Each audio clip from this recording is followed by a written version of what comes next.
जय जगन्नाथ जय जगन्नाथ जय जगन्नाथ। अष्टम अध्याय। विमाता कटु बाक्ये ऋषि ध्रुव होइला बनवासी तपे तोषिला भगवान। अष्टम अध्याय कथन।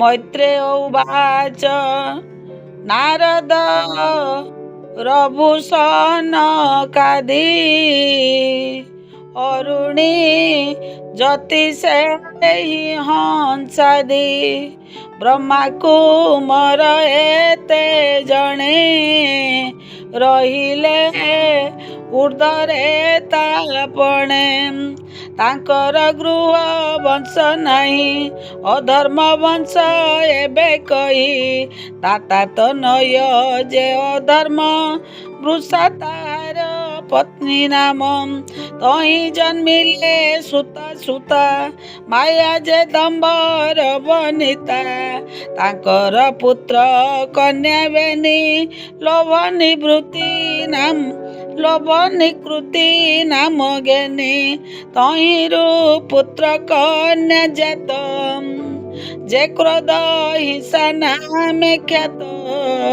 ताकर पुत्र कन्या बेनी कଳି दुरुक्ति नाम ज्ञानी भय मृत्यु तई तांकर पुत्र कन्या दुई निरय जात नाएबेनी अधर्म वंश एते ज्ञानी मनु अग्रज वंश प्रस्ताप छले कहिलई एबे कहिबा स्वयं भुव मनुर वंशु जे संभव से मनु सतरूप तुले दातार अंगु संभविले विष्णु कलार जणे जणे पृथ्वी पालिले राजपणे उत्तान पाद राजा सेई तांकर बेनी मोआ देई सुनुति सुरुचि दुई सुरुचि राजा कर स्नेही उत्तम सुरुचि सुत सुनीति ठारु ध्रुव जात दिने क सुरुचि कुमार कोले बसांतेनु पबर ध्रुव प्रवेश हेला जाई कोଳରେ बसिबा इच्छई राजा करते अनादर सुरुचि भाषे कटुगिर हे ध्रुव राजपुत्र हेउ नृपासन कु योग्य नहु मोर गर्भरे जन्म नाही राज आसन इच्छुकाही अन्य नारी रे गर्भे जात बालक न जाणु वृत्तांत अज्ञानी पण पुत्र धरु दुर्लभ वर्ते वांछा करू तपरे तोषी भगवान मोर उदरे हेबु जन्म तेबे इच्छिबुनु पासन ए जन्मे नहु तु भाजन मैत्रेय उवाच माता सपत्नी दुष्टवाणी प्रत्यक्ष ध्रुव कन्ने शुणी हृदय वेदिला किबा कांड कि सर्प अंगे बाजे दंड ए छल बाणी राजा शुणी किछि न बोली एले तुनी तेणु बढ़िला ध्रुव कोप निश्वास छाड़े जने सर्प राजा निकटु ध्रुव गला निज सदने से मिलिला रोदन करी क्रोध बरे मिलिला मातार चामुरे माता सुपुत्र मुख चाही सभ्रमे कोଳରେ ବସାଇ ସର୍ବଚରିତ ପଚାରିଲା, ଶୁଣ ସେ ବ୍ୟାକୁଳେ କାନ୍ଦିଲା। ପୁରଜନକ ମୁଖ ଶୁଣି ସୁନୀତି ସପତ୍ନୀର ବାଣୀ, ଅନ୍ୟଥା ବ୍ୟଥା ପାଇ ମନେ ପୁତ୍ରକୁ କହେ ସାବଧାନେ। ହେ ପୁତ୍ର କର୍ମ ଆଦରିବା, ଏ ଦୁଃଖ କାହାଗେ କହିବା। ପର କଥାକୁ ଅଭିମାନ, ଜ୍ଞାନନ୍ତି ନାହିଁ ସାଧୁଜନ। ହେ ପୁତ୍ର ସୁରୁଚି ବଚନ, ତାହାକୁ ସତ୍ୟ କରି ଜ୍ଞାନ। ଯେ ଯାହା ସେ ମୋତେ ଦୁର୍ଭାଗିନୀ, କହିଲା ହିଂସା ଭାବ ଘେନି। ସେ କଥା ସତ୍ୟ ଏଣୁ କଲି, ରାଜା ନ ବୋଲେ ଭାର୍ଯ୍ୟା ବୋଲି। ହେ ବାବୁ ହୃଦୟ ତୋର, ନିର୍ମଳ କରିବି ମତ୍ସର। ଛଳ ବଚନ ମୂଳ କରି, ଶ୍ରୀହରି ଚରଣେ ସୁମରି। ହୃଦୟ କର ଆରାଧନ, ଯେବେ ତୁ ଇଚ୍ଛୁ ନୃପାସନ। ସେ ବିଶ୍ୱ ରକ୍ଷା ଇଚ୍ଛା କରେ, ସଗୁଣେ ସତ୍ୱ ମୂର୍ତ୍ତି ଧରେ। ପୂଜି ତାଙ୍କର ପଦ୍ମ ପାଦ, ଦାତା ଲଭିଲା ବ୍ରହ୍ମାପଦ। ସେ ଭୃତ୍ୟ ବତ୍ସଳ ପୟର, ହେ ପୁତ୍ର ବେଗେ ଆଶ୍ରା କର। ଯେଣୁ ସେ ଅଭୟ ଚରଣ, ଆଶ୍ରୟ କରନ୍ତି ମୁନିଗଣ।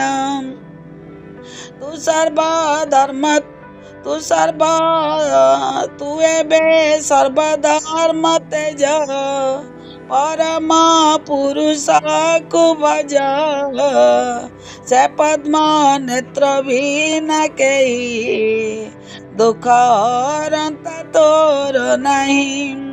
ଜଗତ ବନ୍ଦନିଆ ନାରୀ, ସେ ଲକ୍ଷ୍ମୀ କରେ ପଦ୍ମ ତୋଳି। ପଦ କମଳେ ପରିଚାରି, ନିତ୍ୟ କରନ୍ତିନି ଉଚାଳି। ସେ ପଦ୍ମ ପାଦେ ଆଶ୍ରୟ କର, ସମସ୍ତ ତାପ ହେବ ଦୂର। ଏମତେ ମାତା ବାକ୍ୟ ଶୁଣି, ଧ୍ରୁବ ଅମୃତ ପ୍ରାୟ ମଣି। ସମସ୍ତ ଭୋଗ ତ୍ୟାଜ କଲା, ତକ୍ଷଣେ ଘରୁ ବାହାରିଲା। ଧ୍ରୁବ ଚଳନ୍ତେ ମହାରୁଷି, ନାରଦ ପ୍ରବେଶିଲେ ଆସି। ମାର୍ଗରେ ଧ୍ରୁବକୁ ଭେଟିଲେ, ସନ୍ତୋଷେ ଆଶୀର୍ବାଦ କଲେ। ଅଘନାଶନ ମୁନିକର, ତକ୍ଷଣ ଦେଲେ ଧ୍ରୁବ ଶିର। କଲ୍ୟାଣ କରି ମୁନି ବର, ବଚନ କହନ୍ତି ମଧୁର। ନାରଦ ଉବାଚ, ଧନକ୍ଷତ୍ରିୟଙ୍କ ସ୍ୱଭାବ, କିଞ୍ଚିତେ ଲଭିମାନ ଭଙ୍ଗ। ବାଳକ ରୁଦନ ସଇଲା, ଛଳେ ଯାବି ମାତା କହିଲା। ଏହା ବିଚାରି ମହାରୁଷି, ଧ୍ରୁବକୁ ମଞ୍ଜୁ ବାଣୀ ବାସି। ହେ ପୁତ୍ର ବାଳୁ ତେକି ଜାଣି, ମାନ କି ଅପମାନ ପୁଣି। ବାଳକ ଅବସ୍ଥା ଯେତେକ, ସେ କାଳେ ଖେଳ କୌତୁକ। ବାଳକଙ୍କର ଏହି ଭାବ, ନଗେନି ମାନ ପରାଭବ।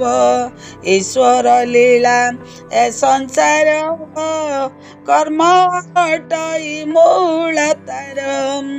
ଅଦୃଷ୍ଟ ଦୁଃଖ ସୁଖ ଦିଏ ଆନେ ଦୂଷିବା ଯୋଗ୍ୟ ନୁହେଁ। କର୍ମ ଧରି ସହି ଦୁଃଖ କେବେ ନଇବ ବିମୁଖ। ମାତାର ବାକ୍ୟ ଅନୁମତେ ତୋର ଗମନ ତପର୍ଥେ। ଦୁଃସାଧ୍ୟ ବିଷ୍ଣୁ ଆରାଧନ କଳ୍ପାନ୍ତେ ପୁଟି ମୁନି ଜନ। ଅଦ୍ୟପି ନ ପାଇଲେ ଅନ୍ତ ତୁ କି ଲଭିବୁ ଜଗନ୍ନାଥ। ଏବେ ନିବର୍ତ୍ତି ଘରେ ଯାଅ ନିଶ୍ଚଳେ ଶ୍ରମ ତୁ ନ ପାଅ।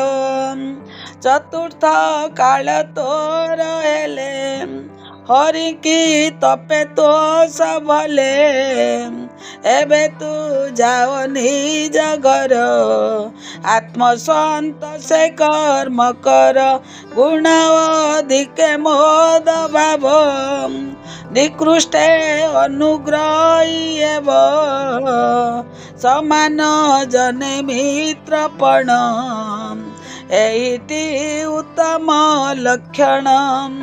ଏମନ୍ତେ ମୁନି ମୁଖ ଶୁଣି ଧ୍ରୁବ କହି ଦୈନ୍ୟବାଣୀ। ହେ ମହାଋଷି ତୁମ୍ଭ ବାକ୍ୟ ଏ ସର୍ବ ସତ୍ୟଦି ପ୍ରତ୍ୟକ୍ଷ। ସୁରୁଚି ବାଣୀ ସରାଘାତ ବଳେ ମରୁଦ ବ୍ୟାକୁଳିତ। ତଇ ତୁମ୍ଭର ବାକ୍ୟ ସାର ନର ଏ ଦୋଷ ନାହିଁ ମୋର। କ୍ଷତ୍ରିୟ କୁଳେ ହୋଇ ଜାତ କେଶଉ କଟୁ ବାକ୍ୟାଘାତ। ତ୍ରିଲୋକ ପରିତ୍ରାଣ ଅର୍ଥେ ତୁମ୍ଭ ଭ୍ରମଣ ଜଗତେ।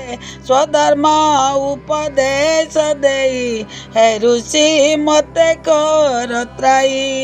ମୈତ୍ର ଉବାଚ ଏମନ୍ତେ ଧ୍ରୁବ ବାକ୍ୟ ଶୁଣି ତାରରୁ ଦୟ ମୁନି ଜାଣି। କୃପା ବୃତ ଆଦ୍ରବାଣୀ ଆନନ୍ଦ ମନେ ଋଷି ବାଣୀ। ନାରଦ ଉବାଚ ଜନନୀ ବାକ୍ୟ ମାର୍ଗ ତୋର ନିଶ୍ଚୟ ହରିକି ଆଶ୍ରୟ କର। ଯେ ଧର୍ମ ଅର୍ଥ କାମ ମୋକ୍ଷ ବାଞ୍ଚା ଯେ କରନ୍ତି ପ୍ରତ୍ୟକ୍ଷ। ତାଙ୍କର ଶ୍ରୀ ହରି ଚରଣ ବିନୁ ନାହିଁଟି ପରିତ୍ରାଣ। ତେଣୁ ତୁ ଯାଅ ସୁମଙ୍ଗଳେ ପବିତ୍ର ଯମୁନାର କୂଳେ। ତହିଁ ସୁପୁଣ୍ୟ ମଧୁବନ ଜହିଁ ବିଜୟ ଭଗବାନ। ତହିଁ ତ୍ରିକାଳ ସ୍ନାନ କରି କାଳନ୍ଦୀ ଜଳେ ସନ୍ଧ୍ୟା ସାରି। କରିବୁ ନିଜାସନ ଶୁଦ୍ଧି ତହିଁରେ ପ୍ରାଣାୟାମ ବିଧି। ପୁରକ କୁମ୍ଭକରେ ଚକ ବାୟୁରୋଧନେ ସୁବିବେକ। ଅଳପ ଅଳପ ସାଧନ ମନରେ କରି ଗୁରୁ ଧ୍ୟାନ। ହୃଦୟ ନିର୍ମଳ କରିବୁ ମନ ଚଞ୍ଚଳେ ନ କରିବୁ। ଏମନ୍ତ ହୃଦୟ କରି ଭାବ ଧ୍ୟାନ କରିବୁ ବାସୁଦେବ। ପ୍ରସନ୍ନ ସୁମୁଖ ନୟନ ସୁନ୍ଦର ଭୁରୁ ଚାରୁ କନ। ସୁନାସା କପଳ ସୁନ୍ଦର ତରୁଣ ଅପାଙ୍ଗ ମଧୁର ଅରୁଣ ଓଷ୍ଠ ନେତ୍ର ବେନି ଶରଣାଗତେ କୃପାଦାନୀ ନବୀନ ମେଘ ପ୍ରାୟ आभा शिवस चिने हृदय शोभा बनमालाए हृदय सोए पुरुष रूप मन मोए किरीट कुंडल केहुर बलय कौस्तुभ सुंदर पीतवसन परिधान कोटि मेखला शोभा मान नूपुर रंग पदे सोए जन नयन मन मोए बेनी पादरे नख श्रेणी भक्त हृदय चिंतामणि करुणा मिशा अनुराग कटाक्षे बदन सुभग अल्प हास्य शोभमान मन निश्चले कर ध्यान एमते ध्यान करी स्थिर शुण कहवा मंत्र सार जय मंत्र जपि 7 दिने पुरुष देवता को चिन्हे।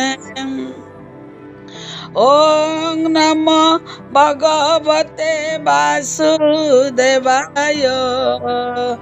मंत्रे उपचार देव हृदय विष्णु को पूजिब पवित्र जल वन्य फल दुर्वा तुलसी वस्त्रमाल जेबे इच्छिब आत्मा भाव शिलादि प्रतिमा करिब समस्त करि निवेदन किंचिते शेषे आस्वादन जयमंत मूर्ति भगवान नित्य करिबरु दे ध्यान एमंत काय वाक्य मने हरि पूजन्ते समाधाने से भक्त वत्सल मुरारी प्रसन्न एबे दयितारी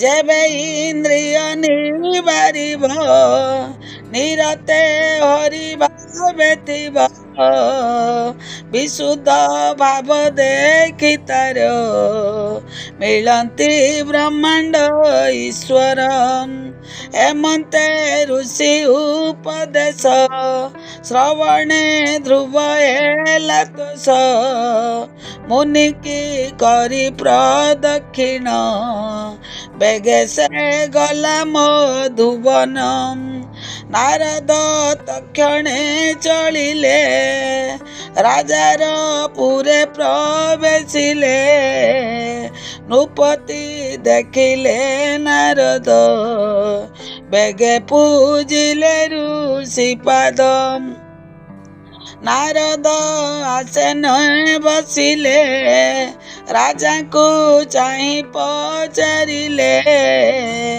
राजन किस कर ध्यान सुखिछि तुम्बर बदन कि बास फल नोए धर्म कि अबा पुणी अर्थ काम राजा उवाच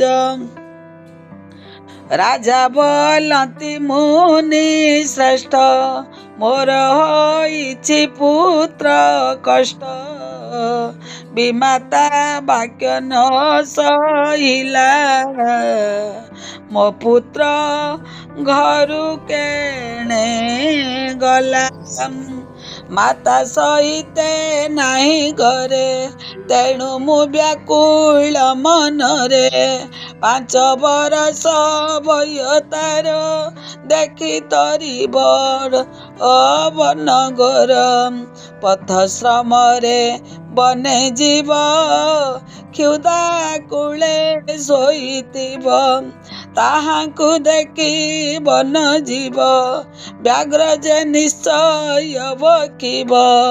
ମୁଁ ବୁଢ଼ ଦଷ୍ଟ ପଣ କଲି, ପୁତ୍ରକୁ କୋଳେ ନ ଧରିଲି। ସ୍ତ୍ରୀ ବସରେ ଅଜ୍ଞ ଭାବ, ତେଣୁ ଲଭିଲି ପରାଭବ। ବିଦୁର ଉବାଚ ଧ୍ରୁବକୁ ନାରଦ ଭେଟିଲେ, ମାର୍ଗରେ ଉପଦେଶ ଦେଲେ। ମାତା କେମତେ ସଙ୍ଗେ ଗଲା, ମୋତେ ତ ସନ୍ଦେହ ଲାଗିଲା। ମୈତ୍ରେୟ ଉବାଚ ଚିନ୍ତାରେ କୁମାର ବିଚ୍ଛେଦ, ସୁନୀତି ପାଇ ମନେ ଖେଦ। ଆକୁଳେ ନିଜ ଘରେ ଥାଇ, ରାଜାଙ୍କୁ ତାହା ନ ଗଣଇ। ତେଣୁ ବୋଇଲା ଘରେ ନାହିଁ, ଏବେ ରାଜାଙ୍କୁ ରହୁଛି କହି। ନାରଦ ଉବାଚ ହେ ନୃପ ପୁତ୍ର ଗୁଣ ଶୁଣ, ତାଙ୍କୁ ରଖିବେ ନାରାୟଣ। ତା ଯଶ ସଂସାରେ ପୂରିବ, ତୁହି ନ ଜାଣୁ ତା ପ୍ରଭାବ। ଅସାଧ୍ୟ ତପସ୍ୟା କରିବ, ଲୋକପାଳଙ୍କୁ ସେ ଦୁର୍ଲଭ। କରିବ ତା ଯଶ ବିସ୍ତାର, ନିକଟେ ଆସିବ କୁମାର। ମୈତ୍ରେୟ ଉବାଚ ଏମନ୍ତ ଦେବ ଋଷି ବାଣୀ, ନୃପତି ସାବଧାନ ଶୁଣି। ପୁତ୍ର ଚିନ୍ତାରେ ନିମଜିଲେ, ନାରଦ ବ୍ରହ୍ମଲୋକେ ଗଲେ। ଧ୍ରୁବ ଯେ ମଧୁବନ ଗଲେ, ତ୍ରିସନ୍ଧ୍ୟା ତପ ଆଚରିଲେ। ଋଷି ବଚନ ଅନୁସାରେ, ମନ ନିବେଶି କୃଷ୍ଣ ଠାରେ। ତ୍ରିରାତ୍ର କରି ଉପବାସ, ଏକକ ପିତ୍ତ କରି ଗ୍ରାସ। ପୁଣି ତ୍ରିରାତ୍ର ଅନଶନ, ବଦରି ଫଳକେ ଭୋଜନ। ହେମନ୍ତ ଦ୍ୱିତୀୟ ମାସରେ, ଷଟ ଦିନ ଅନ୍ତରେ। ବାଳକ ତୃଣ ପତ୍ର ଗ୍ରାସ, କରୁ ସମ୍ପୂର୍ଣ୍ଣ ଏଲା ମାସ। ତୃତୀୟ ମାସେ 9 ଦିନ, ଅନ୍ତେ କରଇ ଜଳପାନ। ଚତୁର୍ଥ ମାସେ 12 ଦିନେ, ବାୟୁ ବଖଇ କୃଷ୍ଣ ଧ୍ୟାନେ। ପଞ୍ଚମ ମାସ ପ୍ରବେଶିଲା, ନିଶ୍ୱାସ ନିରୋଧି ରହିଲା। ଏକ ପାଦରେ ଉଭା ହୋଇ, ଅଙ୍ଗୁଷ୍ଠ ଅଗ୍ରେ ଭୂମି ଛୁଇଁ। ମନ ପବନ ଏକ କରି, ଇନ୍ଦ୍ରିୟ ଚେଷ୍ଟା ପରିହରି। ମୋହକାଦିଙ୍କର ଆଧାର, ଯେ ପ୍ରଭୁ ପରମ ଈଶ୍ୱର। ବ୍ରହ୍ମ ଧାରଣା ଆଚରିଲା, ଏତିନି ଭୁବନ କମ୍ପିଲା। ଧ୍ରୁବ ଅଙ୍ଗୁଷ୍ଠ ଅଗ୍ର ଲାଗି, ମହି ହୋଇଲା ଦୁଃଖ ଭାଗି। ହସ୍ତିର ବାରେ ନାବ ଜେନେ, ନିମଗ୍ନ ହୋଇ ଅର୍ଦ୍ଧମାନେ। ଅତ୍ୟନ୍ତ ଦୃଢ଼ କରି ଧ୍ୟାନ, ବିଶ୍ୱସ୍ୱରୂପୀ ଭଗବାନ। ତ୍ରିଲୋକ ନିଶ୍ୱାସ ରୋଦନେ, ସ୍ୱର୍ଗେ କମ୍ପିଲେ ଦେବଗଣେ। ବିଷ୍ଣୁରେ ପଶିଲେ ଶରଣ, ଆରତେ ଡାକି ନାରାୟଣ। ଦେବାଃ ଉଚୁ हे प्रभु न जाणु कारण किंपा श्वास निरोधन हेतु सुरक्षा तुम्हें कर शरण गलु तो पयर श्री भगवान उवाच